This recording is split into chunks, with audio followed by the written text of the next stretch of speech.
En el nombre del Padre, y del Hijo, y del Espíritu Santo. Amén. Buenas y santas, queridos amigos de la tele, nuevamente juntos con nuestros temas de fe católica.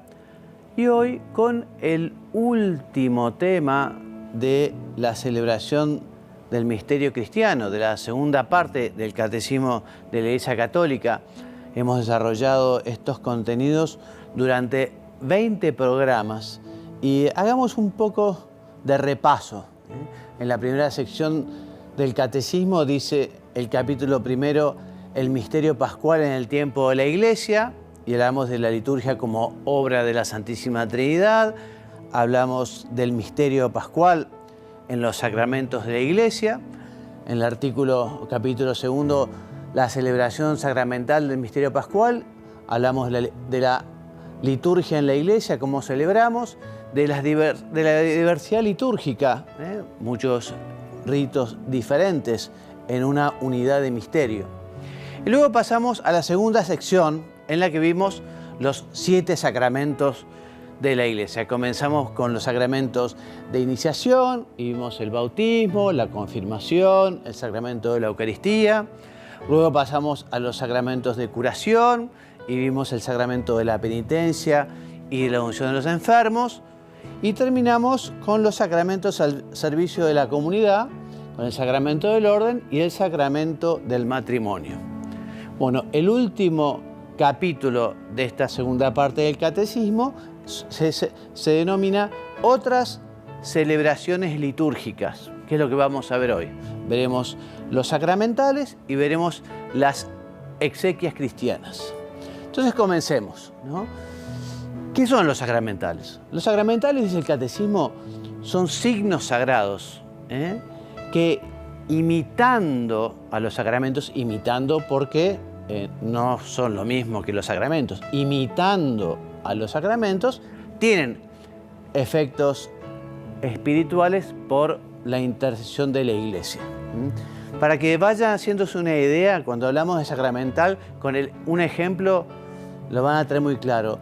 Los clásicos o típicos sacramentales son las bendiciones, ¿no? Se bendicen los objetos, se bendicen las personas, no son los únicos, ya veremos. El agua bendita es un sacramental, ¿no? Estos sacramentales entonces nos ayudan, nos disponen para recibir la gracia. Recordemos que los sacramentos son signos sensibles y eficaces de la gracia instituidos por Jesucristo para santificarnos. Son canales o vías de la gracia.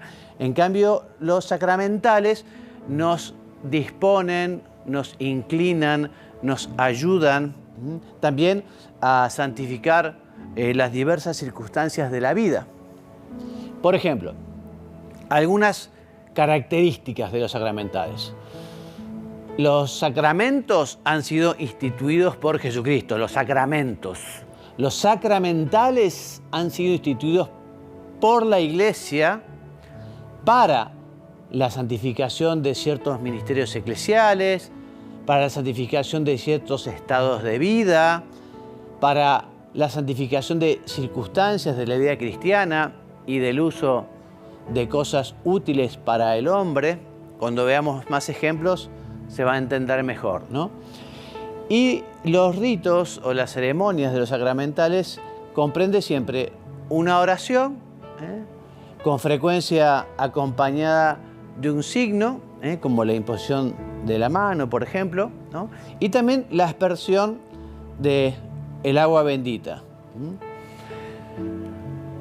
Los sacramentales proceden del sacerdocio bautismal, y esto es muy lindo lo que dice el Catecismo, ¿no?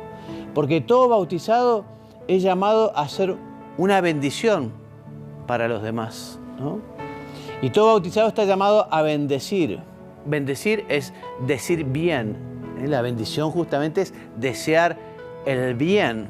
Uno cuando bendice o pide la bendición, por un lado lo reconoce a Dios como Padre, como nuestro Creador. Le pedimos justamente cuidado, protección. Y obviamente, si uno a su Padre Dios le está pidiendo que lo bendiga y lo proteja, uno como buen hijo de tan buen padre tiene que comportarse, digamos, a ese mismo nivel. Sería realmente algo muy poco lógico, ¿no? Que uno le pida a Dios la bendición y después que nos lo obedezca, que no cumpla los mandamientos, que se porte mal, ¿no? Por eso yo también cada vez que voy a bendecir una casa, que es algo que hago con bastante frecuencia, ¿no? Cuando voy a bendecir una casa siempre les digo, bueno, estamos pidiendo a Dios la protección, el cuidado, pero también nosotros como buenos hijos vamos a corresponder a Dios, por esa bondad que le pedimos a Él, por ese favor que le pedimos a Él, por ese cuidado que le pedimos a Él, ¿no? Los laicos también pueden bendecir, ciertas bendiciones pueden hacer los laicos. De hecho, en el Bendicional, un libro muy lindo que tenemos el sacerdote, que hay muchísimas bendiciones, ¿no? Está determinado cuándo puede un laico bendecir, pero la presidencia de una bendición se reserva al ministro ordenado, o sea, al obispo, al presbítero o al diácono, en la medida que dicha bendición afecte más a la vida eclesial y sacramental.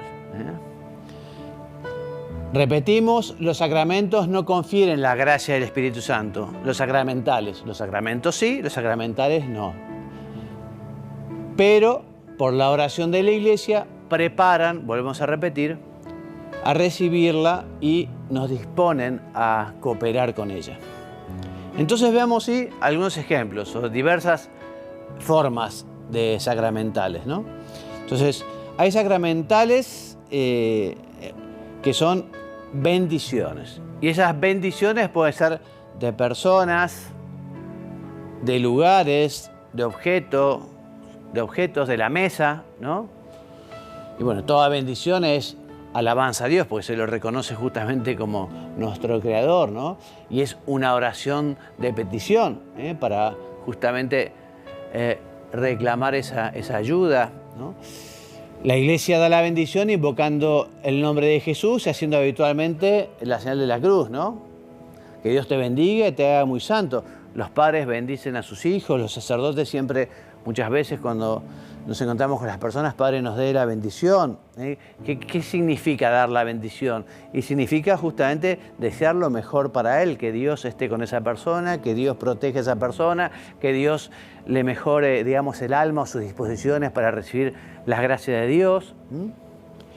Hay algunas de estas bendiciones a personas que tienen un carácter permanente porque su objeto es consagrar esas personas a Dios, ¿no? O también cuando se trata del uso litúrgico de algunos objetos, lugares, se bendicen los vasos sagrados, se bendicen los lienzos sagrados, se bendice los ornamentos sagrados, se bendice una capilla, un oratorio, una iglesia, en fin, las campanas. Bueno, entre las que están destinadas a personas figuran, por ejemplo, esta es una muy formal, de esas, digamos, que son de alcance permanente, ¿no? Por ejemplo, eso, la bendición al abad o a la abadesa de un monasterio, la consagración de vírgenes o de viudas, el rito de la profesión religiosa, ¿no? Las bendiciones para ciertos ministerios de la Iglesia, las bendiciones para los lectores, para los acólitos, para los catequistas, ¿no? Y te decía, se bendicen las personas, se bendicen los objetos, Por ejemplo, la dedicación o bendición de una iglesia o un altar, la bendición de los santos óleos, ¿no? El santo crisma, el óleo de los enfermos, el óleo de los catecúmenos, de los vasos sagrados, ornamentos sagrados, de las campanas, te decía. Y en el exorcismo, la Iglesia pide públicamente y con autoridad, porque lo hace en nombre de Jesucristo, pide justamente que una persona o un objeto sea protegido contra las acechanzas del maligno y sustraídas a su dominio, ¿no? O sea, quizá el exorcismo es una cosa más seria que una bendición, ¿no?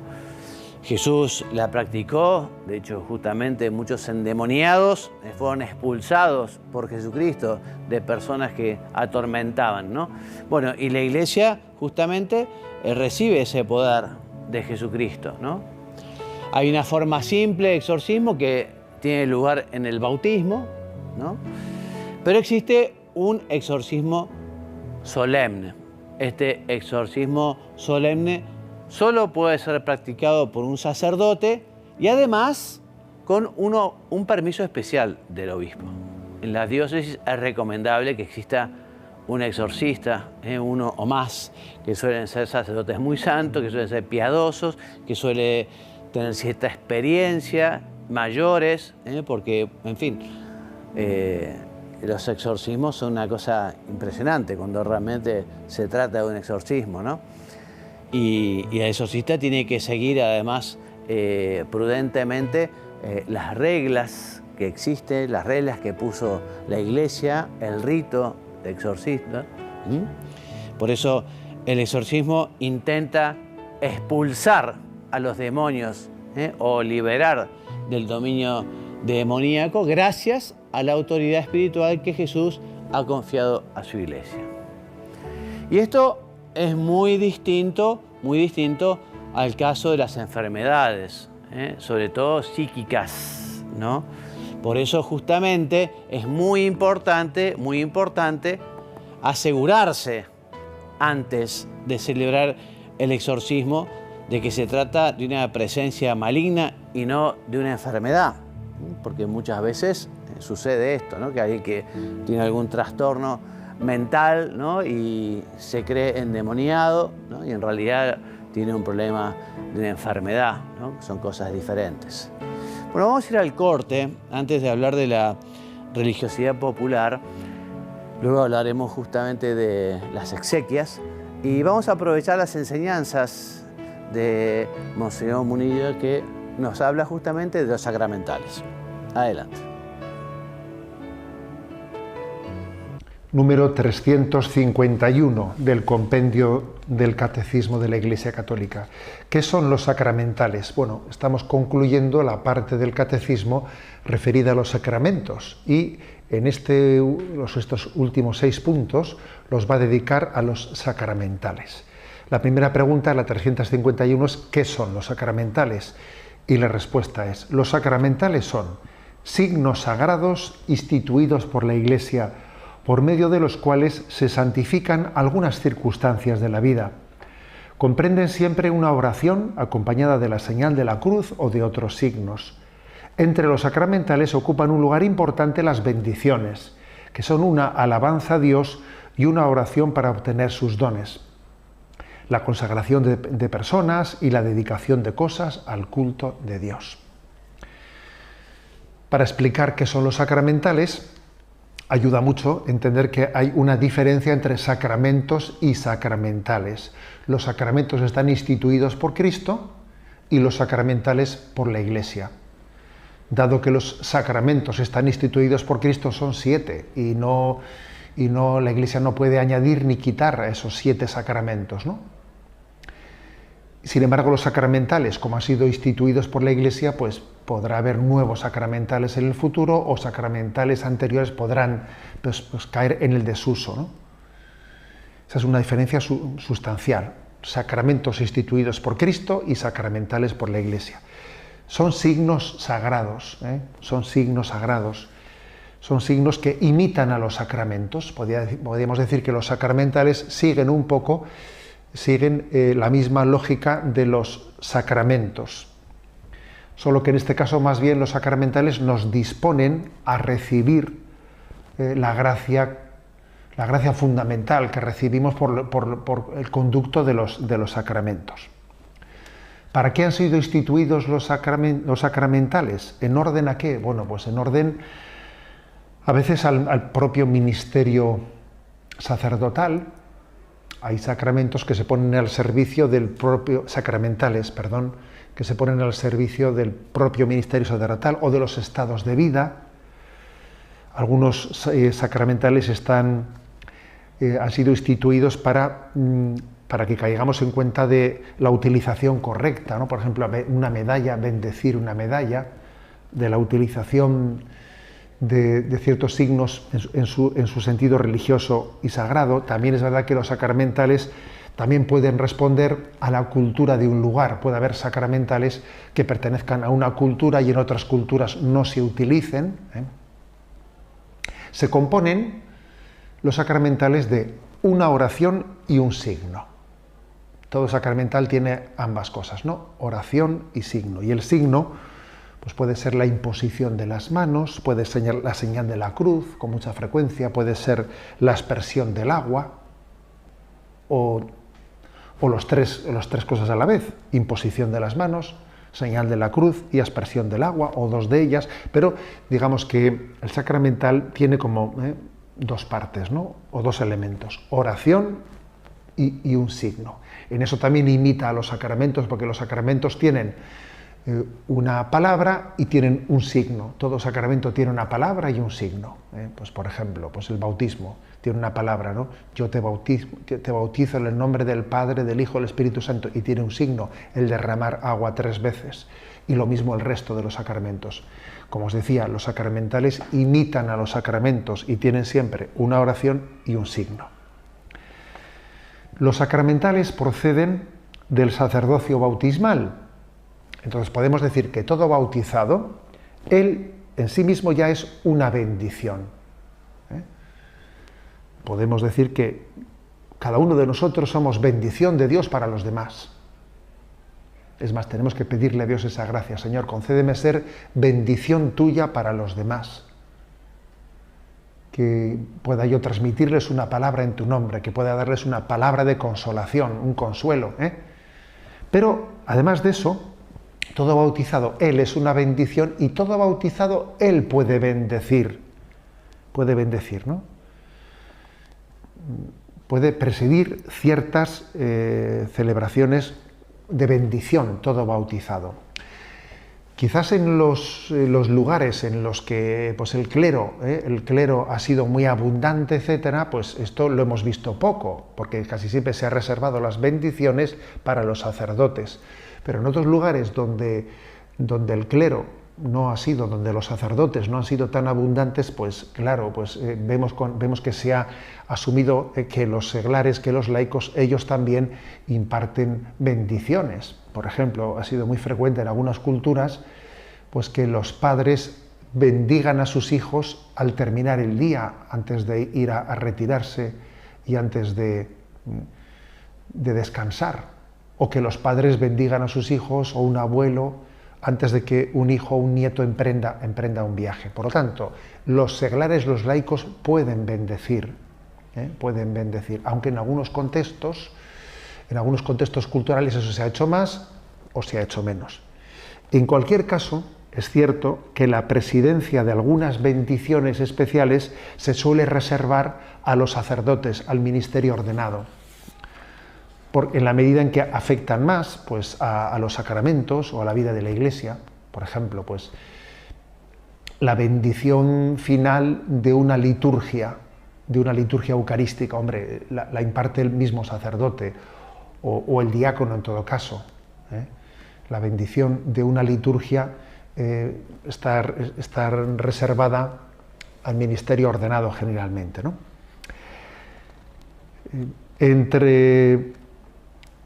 Entre las diversas, son muchas las bendiciones, ¿no? Y además quiero que sepáis que existe, pues en las distintas conferencias episcopales suelen tener publicado pues un libro que se llama un bendicional, ¿no? En este bendicional que tengo en mis manos, pues podríamos ver que existen bendiciones para todo tipo de circunstancias. Bendición, pues estoy viendo ahora mismo en la construcción una actividad, bendición para las embarazadas, hay bendición para todo tipo de circunstancias, de elementos, bendiciones para tiempos litúrgicos. Este se llama el bendicional, dirigido a personas y a objetos también, ¿no? Bien, las bendiciones, que son el principal tipo de sacramental, porque digamos que entre los sacramentales el más frecuente es el de la bendición. Las bendiciones tienen como dos, digamos, dos dimensiones. La alabanza a Dios y recibir de Dios sus dones. Por ejemplo, decimos, Señor, te alabo, te bendecimos por estos alimentos que nos das. Y también le decimos, Señor, bendice estos alimentos que recibimos de tu mano generosa. Le alabamos, es una dimensión ascendente y también una dimensión descendente. Te pedimos que bendigas estos dones. Son las dos dimensiones de toda bendición, la ascendente y la descendente. Y luego también añado que existen bendiciones que afectan permanentemente a las personas, como por ejemplo una bendición de consagración a una persona que hace sus votos, una bendición de un altar, una bendición de un utensilio litúrgico, de un cáliz que va a ser consagrado para su uso litúrgico. Son bendiciones que de alguna manera son permanentes, ¿no? para toda la vida. Todo ello conforma lo que se llama el bendicional de la Iglesia, que es el principal de los sacramentales.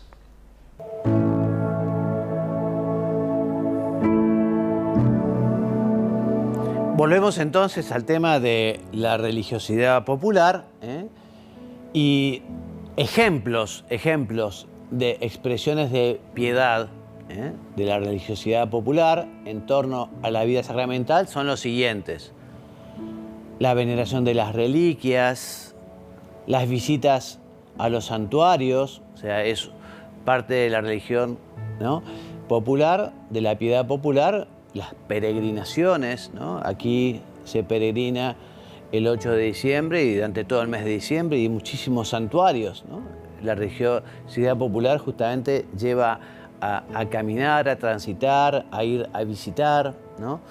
Bueno, las procesiones con el Santísimo, el rezo del Vía Crucis, las danzas religiosas, el rosario, las medallas, las estampas, digamos, todos ellos son expresiones de piedad popular, que lo que hacen es prolongar la vida litúrgica de la Iglesia, pero no sustituyen la liturgia. La liturgia es más importante que la piedad popular, podríamos decir, y además la piedad popular tiene que estar alineada a la teología litúrgica, ¿no? Por eso estos ejercicios se organizan teniendo en cuenta los tiempos litúrgicos, ¿no? Por ejemplo, no sé, sería absolutamente ridículo que el Viernes Santo, que se celebra la pasión y muerte de nuestro Señor, no sé, se realice algún acto, digamos, de piedad popular que no tiene nada que ver con la fiesta, ¿no? Evidentemente siempre se prioriza el domingo, las fiestas litúrgicas, ¿no? Por eso decimos que, en cierto modo, la piedad popular, estas manifestaciones de la piedad popular, derivan de la liturgia y deben conducir a ella. Por eso se necesita un discernimiento pastoral para sostener y apoyar la religiosidad popular. No sé, por ejemplo, a veces se empieza a tener como devoción a alguien que no es santo, no sé, en la Argentina la difunta Correa, aquí Pablito, camino a Cacupé, no sé, entonces quizá algunas como devociones o piedades, pero que efectivamente salen un poco de los carriles de la liturgia. Entonces por eso se necesita un discernimiento pastoral para sostener y apoyar la religiosidad popular y, llegado el caso, purificarla o rectificar el sentido religioso que subyace en estas devociones, ¿no? Por eso su ejercicio está sometido siempre al cuidado y al juicio de los obispos y también a las normas generales de la Iglesia.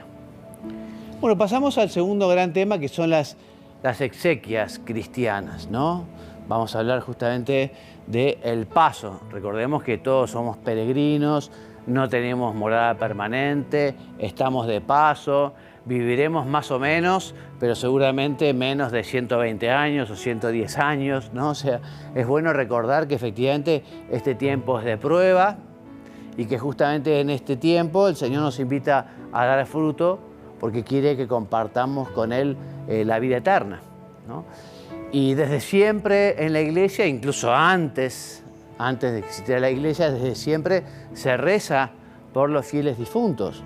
o sea, por aquellos que tienen que ir al cielo, que quizás se están purificando, porque justamente los que se han condenado no necesitan oraciones por ellos. Los que están salvados en el cielo tampoco se necesitan oraciones por ellos, pero en cambio aquellos que están purgando sus pecados, porque murieron en gracia de Dios, pero tienen algunas cosas que limpiar, entonces siempre, digamos, en la historia, digamos, de la humanidad se ha rezado por ellos. Por ejemplo, en el Antiguo Testamento tenemos testimonios, ¿no? En el libro de los Macabeos, ¿no? Los Macabeos. En la Iglesia, desde el principio, se reza por los fieles difuntos, especialmente en la misa, ¿no? Entonces, por eso, digamos que es un paso de la vida con minúscula a la vida con mayúscula. Es el paso a la vida eterna. Es justamente ir a encontrarse con nuestro Señor. La muerte es justamente la separación del alma y del cuerpo. Cuando el cuerpo está anciano, cuando el cuerpo está enfermo, cuando el cuerpo ya no puede sostener alma, se separa, ¿no? Y allí se presenta a Dios. Después va a haber una resurrección final. Se van a unir las almas a los cuerpos, ¿no? Pero mientras tanto, justamente el alma allí va a ser juzgada, va a haber un primer juicio que se llama juicio particular, que se verá un poco cómo ha vivido. Suele decir que es una gracia que da Dios, una luz para ver uno qué es lo que merece, ¿no? ¿Qué es lo que merece?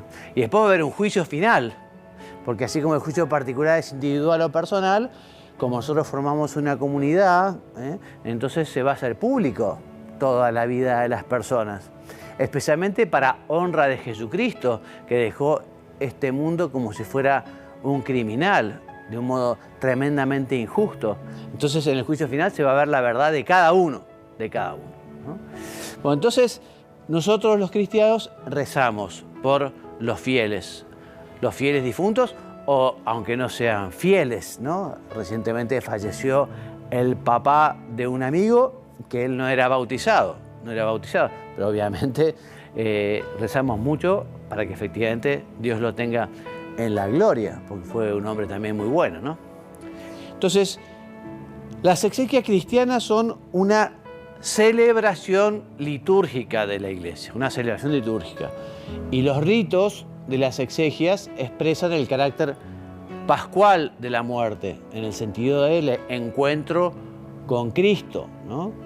Justamente este carácter pascual de la muerte cristiana también responde a las situaciones y a las tradiciones de cada región, porque justamente se vive de muy diversas maneras las exequias o las oraciones por los fieles difuntos en las distintas regiones con los distintos ritos, ¿no? Por ejemplo, el ordo exequiarum o ritual de los funerales para la liturgia occidental, para la liturgia romana, propone 3 tipos de celebración, 3 tipos. Si buscan el ritual van a encontrar que puede rezarse en la casa del difunto, se suele rezar un responso, por ejemplo, en fin. Se reza en la iglesia antes de partir del cementerio y por último allí, en el cementerio. O sea, en estos 3 lugares se pueden desarrollar exequias, se pueden desarrollar oraciones por los difuntos. Y esos momentos, digamos, esos ritos tienen 4 grandes momentos, así en general, ¿no? Que es lo que vamos a hablar un poquito. 4 grandes momentos. Por un lado, la acogida de la comunidad, la liturgia de la palabra, el sacrificio eucarístico y el adiós, ¿no? Del difunto. Respecto a la acogida, es justamente como se recibe, ¿no? El párroco o el sacerdote, ¿no? Si es en la iglesia, si es en la casa del difunto, si es en el cementerio, hace un saludo de fe para abrir la celebración, ¿no? Y se saluda y se recibe tanto a los familiares del difunto, como también a la comunidad orante, que también espera palabras de vida eterna, ¿no? Evidentemente, la muerte o el aniversario de fallecimiento de una persona, de un ser querido, invita, ¿no? A meditar la verdadera fe sobre Cristo resucitado, ¿no? Además, el sacerdote habitualmente digamos, además de rezar por esa persona fallecida, también justamente invita a los fieles, a los parientes, a los amigos, a que ellos también recen por aquella persona, y también va a ser un poco de examen de conciencia, ¿no? Porque cuando la muerte pega cerca, ¿no? Uno dice, bueno, ¿no? Yo también me voy a morir, yo también estoy de paso, y ¿qué pasaría si Dios me llama ahora, en este momento, a su presencia, ¿no? Entonces, bueno, aprovechar justamente ese momento para invitar a todos a meditar sobre este tema que es fundamental, esencial, hablar de las postrimerías, de lo que viene a los postres, de lo que viene el más allá, hablar del cielo, del infierno, del purgatorio, del juicio, ¿no? Entonces, no porque se trate de asustar a la gente, ni mucho menos, sino porque es una realidad que todos nos vamos a morir, ¿eh? Nos guste o no nos guste, ¿no? Entonces, más vale. El padre Jorge Loring, en su libro Para Salvarte, dice que nadie se sorprendería que en un camino de montaña, barranca abajo, y después de una curva haya un puente roto. A nadie le llamaría la atención que en algunos kilómetros antes se ponga un cartel: atención, a 1000 metros, puente roto; atención, a 500 metros, puente roto; atención a... Bueno, entonces, porque es un peligro, digamos, si una persona no le avisan, si una persona no le dicen, y bueno, se puede caer al precipicio. Entonces los sacerdotes, no para asustar a la gente, pero sí justamente para decir, miren que efectivamente todos nos vamos a morir y todos tenemos que dar cuenta a Dios, y nos preguntará qué hicimos con la vida que nos dio. Dios no es un cazador que está esperando así que la presa esté distraída, no. Dios es como un jardinero divino que prepara sus plantas, que prepara sus flores y que las corta en su mejor momento. Porque Dios quiere justamente que el pecador se convierta. Dios quiere que el pecador vuelva al camino, que el pecador se salve, ¿no? Bien, la segunda parte entonces de la celebración, la segunda parte es la liturgia de la palabra, porque se leen unas lecturas, se puede leer una primera lectura, incluso una segunda, el Evangelio. Después de esa liturgia de la palabra, una pequeña homilía para hablar de esa lectura. La homilía debe evitar el género literario del elogio fúnebre, ¿no? O sea que, digamos, lo que no se puede hacer, digamos, de alguna manera es quizá, no sé, el elogio fúnebre. Digamos, quizás se puede hablar de las virtudes y lo bueno que era esa persona y el bien que había hecho, pero digamos, siempre dentro del sentido común, del sentido sobrenatural, y recordando que efectivamente de lo que se trata es de rezar por el alma para que alcance la luz, para que alcance el cielo, para que alcance el premio. Es sumamente oportuno también la celebración en la misa de las exequias, ¿no? Porque efectivamente la Eucaristía es el corazón de la realidad pascual de la muerte cristiana, y por eso la Iglesia expresa su comunión con el difunto ofreciendo el sacrificio de la muerte y resurrección de Cristo. Por eso también habitualmente a los asistentes, yo muchas veces les digo, cuando asisten justamente a un velorio o a un entierro, ¿no? Bueno, que ofrezcan la misa por aquella persona que falleció.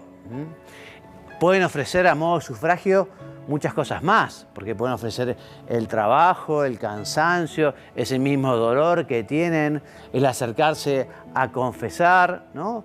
A modo de sufragio uno puede ofrecer muchas cosas, pidiendo por ese difunto, que si ese difunto ya está en el cielo, y bueno, Dios lo distribuirá entre otras personas, pero podríamos decir que es como un deber de justicia, sobre todo los parientes más cercanos, de rezar por aquella persona que falleció, ¿no? Entonces la Iglesia pide que su hijo sea purificado de sus pecados y de sus consecuencias, y que sea admitido a la plenitud pascual de la mesa del reino. Y por último, el adiós, ¿no? Que es lo que todo el mundo esperamos, ¿no? Llegar a Dios, llegar al Padre, llegar al Señor, llegar al Espíritu Santo, llegar al cielo, ¿no? Y podemos justamente aprovechar y recordar lo que rezamos muchas veces al día, que le decimos a la Virgen, ruega por nosotros pecadores ahora que estamos en la tierra, ahora que podemos dar mucho fruto, ahora que podemos hacer mucho bien, ahora. Pero ruega por nosotros pecadores, sobre todo en la hora de nuestra muerte, para que efectivamente el Señor pueda venir a buscarnos, podamos confundirnos en un abrazo, ese Jesús que hemos buscado en la oración, en la Eucaristía, en los demás, ¿no? Y que bueno, y que Jesús nos pueda decir, muy bien, siervo bueno y fiel, porque fuiste fiel en lo poco, yo te consagraré en lo mucho, entra a gozar del gozo de tu Señor. Y con esto entonces terminamos este ciclo del Catecismo de la Iglesia Católica, de la segunda parte, hablamos de la liturgia y los sacramentos. ¿Qué es lo más importante de todo lo que vimos? Lo más importante, la Eucaristía. La Eucaristía. La Eucaristía como alimento, como comunión, la Eucaristía como rito, como lo que es el sacrificio de la misa. También tenemos justamente la confesión que nos ayuda a prepararnos para la comunión, para recibir al Señor con el corazón limpio. Así que bueno, terminamos dando gracias a Dios por estos benditos sacramentos que nos ha dejado Jesucristo, que nos comunican de una manera muy particular con Dios, porque nos da su gracia. Vamos a agradecer y vamos a aprovechar estos sacramentos que el Señor nos ha dado para así podemos realmente ir por este camino de la vida como hijos de Dios, siendo así felices en la tierra y cuando Dios quiera, felices en el cielo. Bueno, me despido hasta la próxima, que Dios los bendiga y los haga muy santos. Amén.